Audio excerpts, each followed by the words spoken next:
So again, I want to make sure that we have questions that Siri can't answer here. How long should you hold on to a property on average? As long as you can. Okay. Never sell it. Never sell it. If you have a family, you pass it on to your family. That's called generational wealth. That's why real estate is amazing. Hold on to your real estate. You lose money in real estate when you sell. Okay? So as values go up, that's when I want you to refinance. Go to the bank and say, look, I got values that have gone up. My mortgage is down. Can you refinance? As values go down, and when they're in a little bit of peak, you can never time when it's at the bottom, but you'll see the progression in them going down. That's when real estate went on sale. That's when you should think about buying.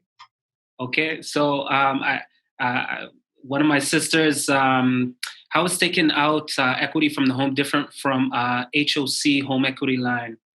So the HELOC so it's almost the same. Here's the biggest difference: when you refinance your mortgage, the interest clock starts ticking. You pay on it right away. But there's an advantage to still a refinance because you can re-amortize your mortgage for another 25 to 30 years. So I always advise people to refinance if they have another property that they're going to be buying right away. Like they know where they're going to place the money.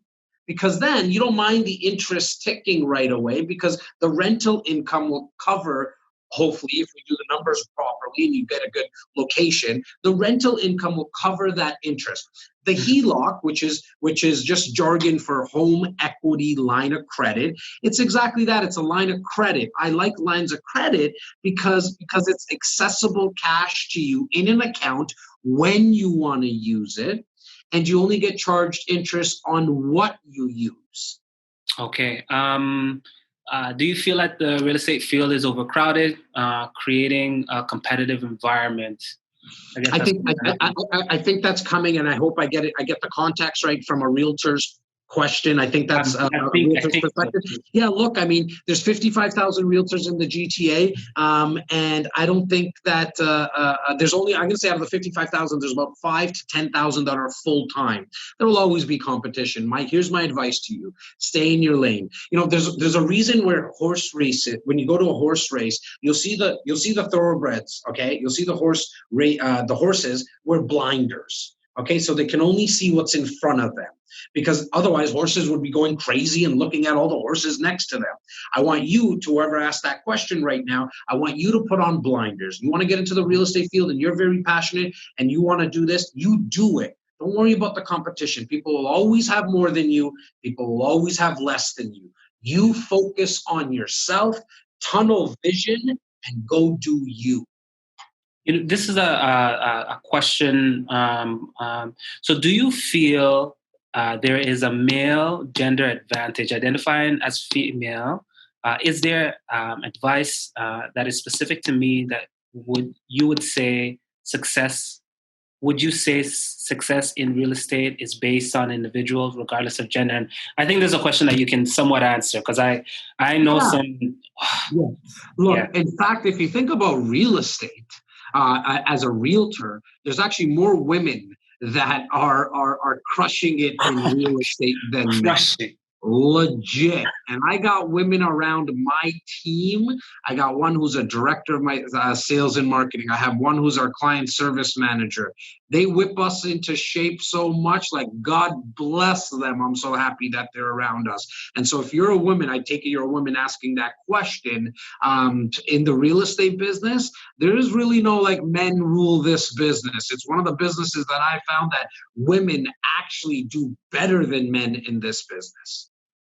Okay, excellent. So someone wants us, Vanessa wants us to come back. Are we going to come back to the topic around tax advantage for a property? How can owning a property work in your favor? The government tells me that it is income, but that money doesn't come to me. It's for the mortgage.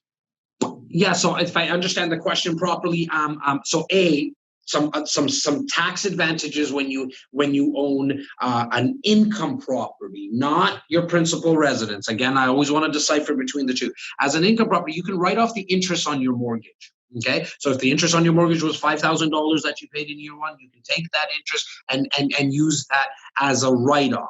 Okay, if you have a property where you're paying monthly into it, like say $50 a month or $100 a month, you write that loss off as well. Also, when you do a refinance, anything that comes into your account is tax-free, another tax advantage. The home equity line of credit, the interest that you pay on that home equity line of credit, that you can use as a write-off as well. Okay, excellent. Any suggestions for a mortgage broker that specializes in real estate investing? Just repeat that question because you cut out a little bit on my end. Do you have any suggestions for mortgage brokers that specialize in real estate investing? Yeah, look, just build a network, do what Kwesi's doing, invite people to a platform, get experts on, educate the market. To the mortgage broker who's watching, I'm not sure if you're seeing all the people that are on here in terms of asking questions. There's so much thirst for more information, and there, even if there's 1,000 people doing a webinar right now in your own office, it doesn't matter because no one can do it like you. Anyone can try to do what Kwesi just did. Guess what? We can't do it like Kwesi because that's him. So build your network. Your net worth is always determined by your network. Keep expanding your network and just get out there, meet people. Right now we got to do it virtually. It is what it is. And just find, you got to pivot. Things happen. It's a journey that you're on. I think a lot of people trying to, to make sure that I talk about the patience again, I want to bring that up really quickly. Most people don't have the patience because they have a destination and they need to get somewhere quickly. Once you realize you're on a journey and you're going to have obstacles along the way, you see it differently. Because if you were going to drive from Toronto to Vancouver, you wouldn't be disappointed or be, angry at the fact that you needed to stop off and get gas.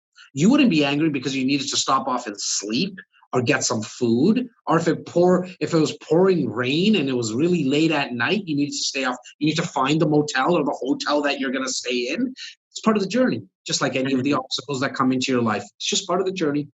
Oh, incredible. So a question here and connected to something that I wanted to ask. What are your thoughts on getting into investing in real estate with others, more than one owners on a property? So you had a chat about 4 women, I believe, or 3 or 4 women that got together. Tell us a little bit about that and answering that question. Yeah, so the question's coming from the point of view of doing a joint venture. I believe in joint ventures. I have, as I mentioned, I have 2 older brothers. I also have a business partner that we do joint ventures all the time. It's very advantageous to do a joint venture because you might need $100,000 down on $100,000 down on an investment property, but you might only have $50,000. But Kwesi might have another 50, or Jas might have another 50. We partner up, we do it together. Now, make sure that you align yourself with someone who has very similar goals than you do. Why? Because if you're somebody who's willing to be patient, but you're partnering up with somebody who wants to win in the next 2 to 3 years, that might create an issue. So I want you to think about this. I want you to make sure that whoever you partner up with, your goals align very similar. The podcast episode you're speaking about was titled 3 Inspiring Women. We're 3 friends. 2 of them are just friends from the neighborhood. They're taking their dog for a walk, I believe. Don't quote me on that. But they just said, look, we would love to do this together. And now they went from 0 properties to about 6 properties in 2 years and then they brought on a 3rd friend of theirs. One of them had another friend who said, I would love to do this with you guys. And so they all did it together. They do a trust agreement at the lawyer's office. The contracts are very, very important. Even if, like I do this, I invest with my brothers as well in some properties. We're brothers, share the same blood. Like we see each other all the time. Fantastic relationship. But we make sure that everything is on the contract. Put it in writing. Okay, amazing. Great information and discussion. In relation to the pandemic, emerging data highlights that the communities that have been most impacted are communities with lower socioeconomic status, which tend to be racialized communities. Real estate is definitely amazing for generational wealth. A potential concern is the disparity will widen as people may be unable to jump into the market. Like, what are your general thoughts on that?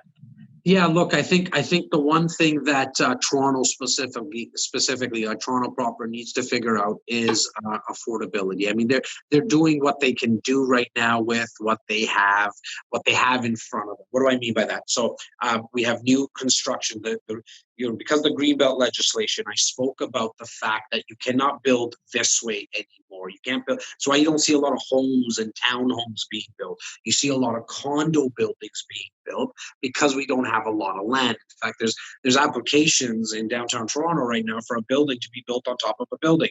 There's going to be condos. There's going to be condos in the next, say, 10 years, 8 to 10 years on top of Yorkville Mall. Why? Because we need to make use of the space or try our best, right? And so because we have airspace, we can build some condos. What the city is doing is making it mandatory that a certain percentage of every single new condo, this is backtracking to about 4 to 5 years ago now, every single new condo that's being built, there is a certain amount of units that have to be held back for affordable housing. I think we need to do a lot more. I think the city needs to really get involved with lane housing. Vancouver, Alberta have been doing this, and I think we need to really entertain and get rid of the red tape.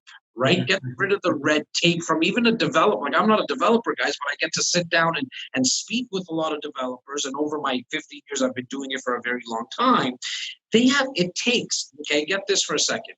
It takes from application, a developer puts an application to the city, to when a shovel goes in the ground, not even when the condo's built, but when the shovel goes in the ground, 10 years. In the city of Toronto. It takes 10 years.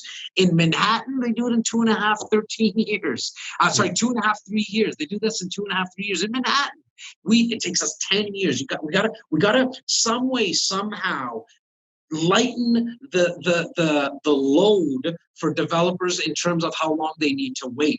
Why? Because if we do that, we're able to produce more. Okay, the developers are going to be able to make more land, make more condos, make more buildings, make more homes, and then we can actually absorb these new homes and condos, and then you'll see values come down a little bit, which I think is not a bad thing, which will help with affordable housing. Now, somebody who's watching or listening saying, okay, Jas, that's all great, but what do I do now? And so, look, here's really, and this might not go over well with a lot of people, but it's just unfortunate. And if you look right across the rest of the world, the most urban parts of a city, like the downtown cores of any major city in the world, they're all kind of unaffordable. No, the average person can't rent or own in Manhattan or London or Paris, even Vancouver in our own country. So what do you have to do? You have to drive till you qualify, which means you got to go a little bit further out than the downtown cores. Incredible.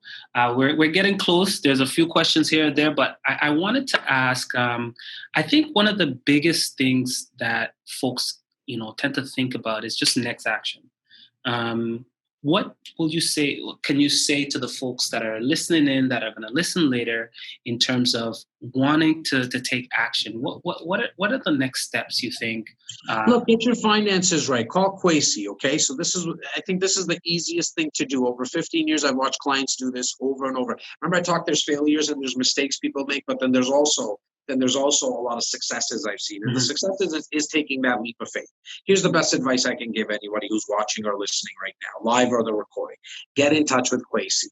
Kwesi will sit down with you and he'll have a conversation. It's a conversation, 20 minutes, 30 minutes. See what you're trying to accomplish. Are you comfortable with a very passive investment, i.e., for example, a pre-construction condo, where as an investor, you got to put down 20%, but you can pay that 20% down payment in installments, 5% now, 5% in 6 months, 5% in a year and a half, 5% in when the building gets built 3 years from now. Okay, so it allows you flexibility. You also don't need to get a mortgage for it right now. There's a formality, but you actually don't have to get the mortgage, okay, until the building gets built, which is 3 years from now. If you buy at a time. We have a project that we're working on right now. Kwesi has access to it, okay? Mm-hmm. It's in South Etobicoke, right at Kipling and Islington, okay? You're able to buy a condo, okay, for say $480,000 to $520,000, okay? The builder, what they're going to do in the next, call it 3 to 4 months, okay? The next 3 to 4 months, they're going to increase the pricing on these units, okay, 2 more times. You're able to buy at the first stage right now, and depending on how many allocations and reservation forms they get in, they continuously increase the price. Okay, that's the way that a lot of pre-construction condos, new build condo investors win. You got to buy at the right time. Now, how do you find out about information on something like that? Well, you got to get in touch with Kwesi. Kwesi, again, will sit down, make sure that this is the right investment for you. If you're not working right now because of the pandemic, don't even think about investing. I don't even want that to come out of your mouth right now. Why? Because I want your foundation to be strong. We got to get the foundation. You can't build a house or a home on a swampy foundation. You can't be thinking about investing. And so the next step is get in touch with Kwesi. That's really the next step. Incredible. What are we going to see from you? Just in closing, what's in the future for you guys there at REC that is exciting? Look, I think we're the number one team for Royal LePage Canada out of 22,000 realtors. We're blessed. The 33 realtors on our 10 support staff make me look real good. You know what I mean? But the goal that I've always wanted to accomplish is to be number one in the country for all the brands. Right now it's Royal LePage, which also happens to be Canada's largest real estate franchise. But there's other teams that help more people, and I want to hit that objective. I think I have the patience. Okay, I've been doing it for 15 years. I think it's going to take me 5 more years. I'll probably do it a little bit sooner than that, but I think it's going to take me 5 more years to get to the number one team in the country across all the brands. And so that's what's exciting. I'm going to keep on producing content. I mean, everybody who's watching and listening here, I hope this was valuable. I hope I brought value to the conversation. And if I did, that's all I wanted to do. I accomplished something.